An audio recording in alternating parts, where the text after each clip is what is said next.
আমি মরে গেলে তুমি কি আরেকটা বিয়ে করবা?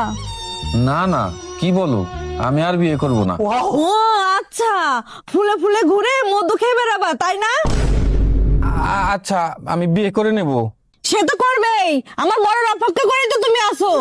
না না গো, আমি তোমাকে কিছুতেই মরতে দেব না।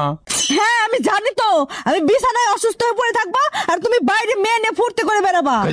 কি যে বলো, বাইরে ফুর্তি করতে যাব কেন? আচ্ছা তার মানে ঘরে এনে ফুর্তি করবা? আচ্ছা মুশকিল তো, ঘরে আনতে যাব কেন? মানে তার ঘরে যা ফুর্তি করবা? কে সেই রমণী?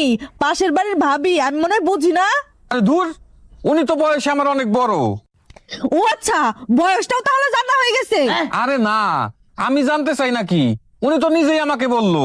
কবে বললো? তুমি ওর বাড়িতে গেছিলা তাই না? আরে না, ওনার ফোনটা হ্যাং করছিল, ভাইয়া বাসায় ছিল না, তাই আমাকে একটু ডাকছিল।